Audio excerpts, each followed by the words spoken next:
Good morning friends. আমি একটু আগের থেকেই ভিডিওটা তৈরি করতে শুরু করেছিলাম আর এখন আমি সামনে আসলাম। আশা করি আপনারা সবাই ভালো আছেন। আর আজকে একদম আর্লি মর্নিং থেকে ভিডিওটা শুরু করছি। এখন আমি আর আমার হাজব্যান্ড মর্নিং ওয়াক থেকে বাড়িতে আসলাম। আর এখন আমি ঘর ঝাড় দিয়ে মুছে নেব, তারপর রুটি করতে যাব। আর কুঞ্জা এখনও ঘুম থেকে ওঠেনি। আর এখন বাজে হলো সকাল 6:15। আমরা 5:30টার সময় উঠে মর্নিং ওয়াকে বেরিয়েছিলাম। আর দেখতে থাকুন পুরো ভ্লগটা, আপনাদের নিশ্চয়ই ভালো লাগবে। আমি আমার দৈনন্দিন কাজকর্ম এই ভ্লগে শেয়ার করব, আর একটা স্পেশাল রেসিপি অবশ্যই থাকছে। এখন আমি ঘরটা ঝাড় দিয়ে দিচ্ছি। আমি দৈনন্দিন কাজগুলো আপনাদের সঙ্গে শেয়ার করি, কারণ আপনারাও যাতে আমাকে কাজ করতে দেখে মোটিভেটেড হন। সকালে উঠে কাজ করতে কারোরই ভালো লাগে না, সবারই মনে হয় আর একটু ঘুমিয়ে নেই। তাই আমি এই কাজগুলো আপনাদের সঙ্গে শেয়ার করি, যাতে আমাকে কাজ করতে দেখে আপনারাও কাজ করার এনার্জি পান। এখন আমি খাটের তলাটা মুছে নিচ্ছি। আমি কোথাও শুনেছি যে রবিবার করে খাটের তলা ভালো করে মুছে ফেলতে হয়, তাই আমি খাটের তলাটা মুছে নিলাম।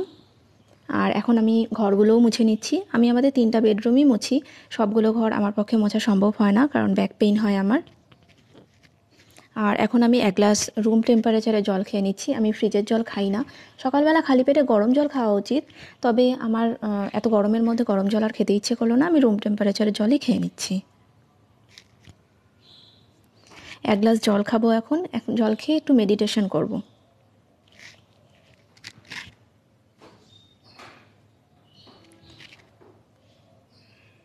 আর এখন আমি মেডিটেশন করে নিচ্ছি।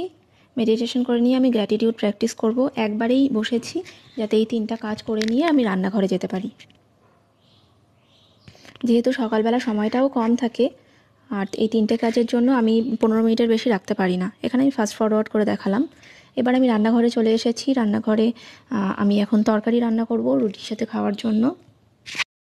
কড়াইতে তেল গরম করে শুকনো লঙ্কা এবং তেজপাতা ফোড়ন দিয়ে দিলাম।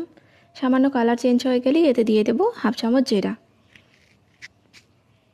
জিরা দিয়ে দিলাম।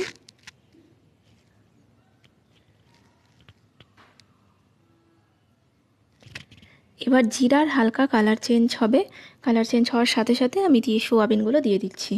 আমি এমনিতে সোয়াবিনগুলো আলাদা করেই ভেজে নিই, তবে আজকে সময় কম যাতে লাগে তাতে সেজন্য আমি সোয়াবিনগুলো একবারে দিয়ে দিলাম। সোয়াবিনগুলো ভাজা হয়ে গেছে। এবার আমি আলু দিয়ে দেব। প্রথমে আলুগুলো দিচ্ছি কারণ পটল তো তাড়াতাড়ি ভাজা হয়ে যায়। আলুগুলো ভাজা হতে এবং সেদ্ধ হতে বেশি সময় লাগে, তাই আলুটা প্রথমে দিলাম।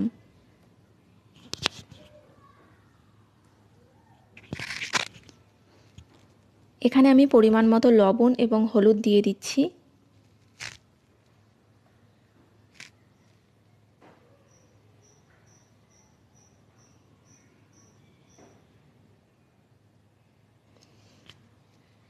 আলুগুলো অনেকটা ভাজা হয়ে গেছে। এবার আমি পটলগুলো দিয়ে দিচ্ছি।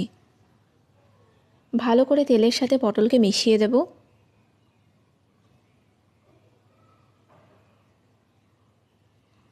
আর আলু ভাজার সময় কিন্তু আমি ঢেকে দিয়েছিলাম, আর পটল দিয়ে আবারও আমি ঢেকে দিলাম, যাতে তাড়াতাড়ি পটলগুলো ভাজা এবং সেদ্ধ হয়ে যায়।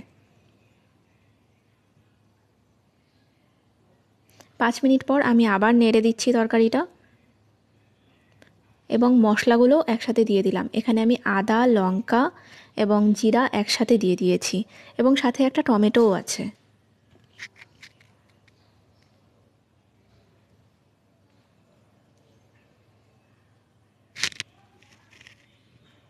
মশলাগুলো ভালো করে নেড়ে আবার ঢেকে দিলাম।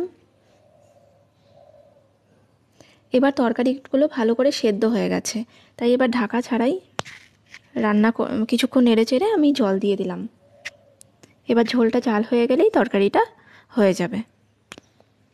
আর এদিকে আমি রুটি ভেজে নিচ্ছি। এখন আমার হাজব্যান্ড এবং গুঞ্জা ঘুম থেকে উঠে গেছে। এখন আমি বিছানাটা পরিষ্কার করে নিচ্ছি। আর সকালে উঠেই আমি ঘরের জানলা দরজাগুলো ভালো করে খুলে দেই, যাতে রোদের আলো ভালো করে ঘরে প্রবেশ করতে পারে। এতক্ষণ আপনারা আমার সকালের কাজকর্ম দেখলেন, আর সকালের কাজকর্ম প্রায় শেষ করে এখন আমি গুঞ্জাকে খাওয়াতে বসেছি। গুঞ্জার খাওয়ার জন্য নিয়ে নিয়েছি 2টো রুটি, গুড়, আর সাথে ওই পটল আলুর যে তরকারিটা করেছিলাম সেখান থেকে কিছু আলু নিয়েছি। আগের দিন আপনারা গুঞ্জার গানকে খুব ভালো বলেছিলেন, তার জন্য গুঞ্জা আপনাদের থ্যাংক ইউ বলছে। গুঞ্জা থ্যাংক ইউ বলে দাও সবাইকে। Thank you. ও থ্যাংক ইউ বললো। দিয়ে দিব। আর আজকের ব্লগে আমি কিছু স্পেশাল রেসিপি দেখাবো। একটু পরেই আমি লাঞ্চের প্রিপারেশন করব। আজকে হবে মাছের ঝোল হবে, আর সম্ভবত হয়তো ডাল হবে, দেখি কি রান্না হয়। বিকালে কিন্তু পিৎজা। আচ্ছা, আমি দুপুরেই পিৎজা রান্না করব, বিকালে হবে না। যাই হোক, স্পেশাল রেসিপিটা বলেই দিল, পিৎজা হবে আজকে। আর চেষ্টা করব যদি আইসক্রিমটা বানানো যায়, আইসক্রিম প্রিপারেশনটা দেখানো যাবে, মানে পিৎজা সাথে আইসক্রিম। আর yummy yummy ice cream. Ice cream deep ফ্রিজে রাখলেও তো 6 ঘন্টা সময় লেগে যাবে। এখন 8:30 বাজে, তো আমি বুঝতে পারছি না যে আইসক্রিম প্রিপারেশনটা আজকে দেখাতে পারবো কি না। হয়তো পিৎজাই হবে। আইসক্রিম বানাবো, কিন্তু পরের দিন ভিডিওতে আমি শেয়ার করে দেব, ঠিক আছে? আর পুরো ভ্লগটা দেখুন। আর আরও আমার ডেইলি যে কাজকর্মগুলো সেগুলো শেয়ার করব। আশা করি আপনাদের ভ্লগটা ভালো লাগবে। যা খেয়ে নাও খাওয়াটা।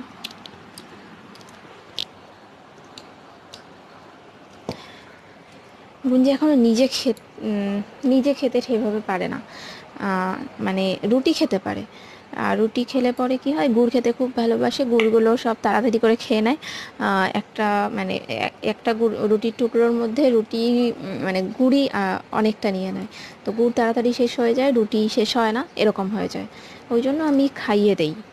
মানে কিছুদিন 1-2 বছর আগে পর্যন্ত গুঞ্জা সেরকম সবজি কিছু খেতে চাইতো না। ওই ঘি ভাত খালি খেত, আর না হলে মাছ হলে মাছ খেত। কোনো সবজি ডাল এগুলো খেতেই চাইতো না। ছোটোবেলায় তো খিচুড়ি করে করে খাওয়াতাম, তারপরে বড় হয়ে তো খিচুড়ি খেতে চাইতো না। আর নানান মানে খুব ঝামেলা হয়েছিল খাওয়া নিয়ে। তো তারপরে আস্তে আস্তে অভ্যাস করিয়েছি সব কিছু খাওয়ানোর। ওই জন্য আরেকটু সময় দিতে চাইছি নিজে খাওয়াটা অভ্যাস করার জন্য। সব কিছু খাওয়ার অভ্যাস ভালো করে হয়ে যাক, তারপরে আস্তে আস্তে নিজে খাবে। হ্যাঁ, নিজে খাবে। তোমার সব বন্ধুরা নিজে খায়। কেউ কেউ খায়, কেউ কেউ আবার খায় না। কি? কেউ কেউ একাই খায়, কেউ কেউ আবার একাই খায় না। হ্যাঁ, সবাই যেমন একাই। তোজো এরকম কেউ কেউ আছেই। তোজো তো ছোট্ট, তোজো তো এখনো স্কুলেই পড়ে না, তোজো ছোট্ট। তুই তো স্কুলে পড়িস, ইউকেজিতে উঠে গেছিস। ছোট্ট তুই ছোট্ট। ওর স্বার্থ অনুযায়ী ও ছোট না বড় সেটা ঠিক করে। যদি মনে হয় ছোট হলে সুবিধা হবে তাহলে ও ছোট, আর যদি বড় হলে মনে হয় বড় হলে সুবিধা হবে তাহলে ও বড়। ভাই 5 বছরের, আমি 6 বছরের।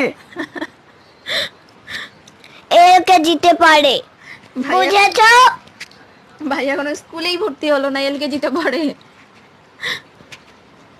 ভাই এবার নার্সারিতে ভর্তি হবে। তার আগে কোনটাতে ছিল? তার আগে ও স্কুলেই ভর্তি হয়নি এখনো, নার্সারির আগে তো আর কোনো ক্লাসই নেই।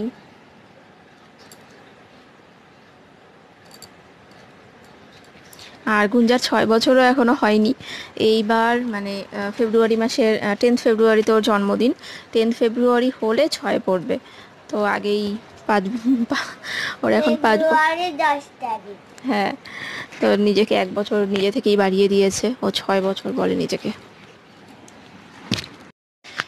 এবার পিৎজা বানানোর জন্য নিয়েছি 1 কাপ ময়দা, বেকিং পাউডার, দই, বেকিং সোডা, চিনি এবং লবণ। এবার এতে 1 কাপ ময়দাটা দিয়ে দিচ্ছি। একটু গুঁড়ো ময়দা উঠিয়ে রাখছি, যদি ডোটা বেশি স্টিকি হয়ে যায় তাহলে কাজে লাগবে। এবার এতে দিয়ে দিচ্ছি 1/2 চামচ চিনি এবং সামান্য লবণ স্বাদ অনুযায়ী। আমি এখানে 1/4 টিস্পুনেরও কম নিয়েছি। এখানে আমি 1/4 টিস্পুন বেকিং সোডা নিলাম, আর বেকিং পাউডার নিয়েছি হলো 1/3 টিস্পুন।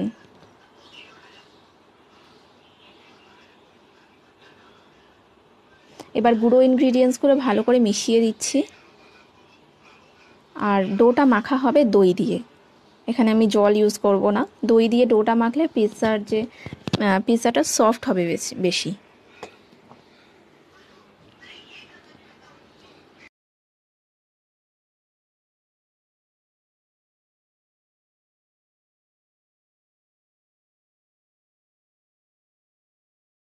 ডো মাখা হয়ে গেছে, ডোটা স্টিকি হয়েছিল তাই বাকি গুঁড়ো ময়দাটাও দিয়ে দিলাম।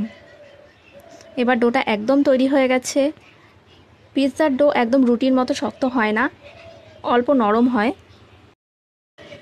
এবার এতে 1 চামচ ঘি দিয়ে দিচ্ছি। সাদা তেল বা বাটারও দেওয়া যেতে পারে, কিন্তু আমার কাছে ছিল না তাই আমি ঘি দিলাম।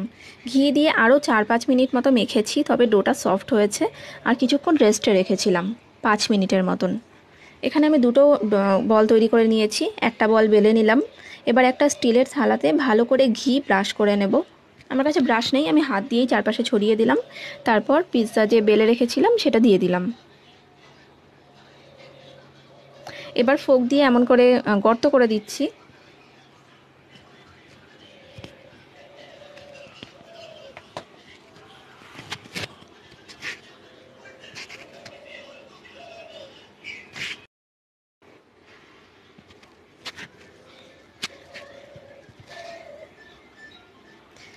এবার ওপরে যে স্প্রেডটা সেটা হলো পিৎজা সস দিয়ে করার কথা, কিন্তু পিৎজা সস আমার কাছে নেই।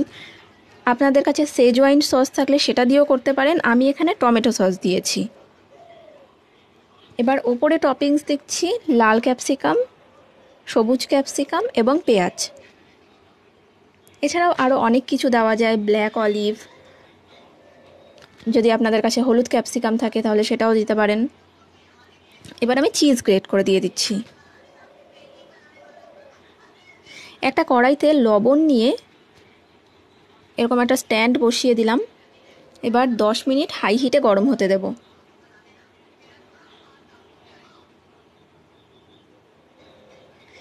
5 থেকে 10 মিনিট আমি হাই হিটে গরম করেছিলাম।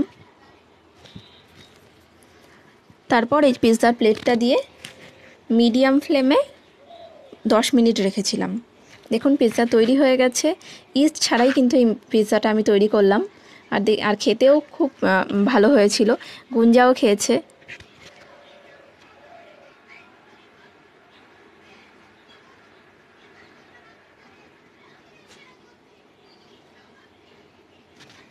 সত্যি ইস্ট ছাড়া যে এরকম পিৎজা তৈরি হয়, এত ভালো পিৎজা তৈরি হয় আমি ভাবতেই পারিনি। আজকের মতো ভিডিওটা আমি এখানেই শেষ করছি। আশা করি আপনাদের ব্লগটা খুব ভালো লেগেছে। আমি পুরো ডেডিকেটেডলি এই ব্লগটা বানিয়েছি, প্রত্যেকটা ভিডিওই আমি ডেডিকেটেডলি বানাতে চেষ্টা করি। আর রেসিপিটা নিশ্চয়ই ট্রাই করবেন বাড়িতে। আর রোজ নতুন নতুন এরকম ব্লগ পাওয়ার জন্য সাবস্ক্রাইব করবেন আমার চ্যানেলকে সহজ পাক। Thank you.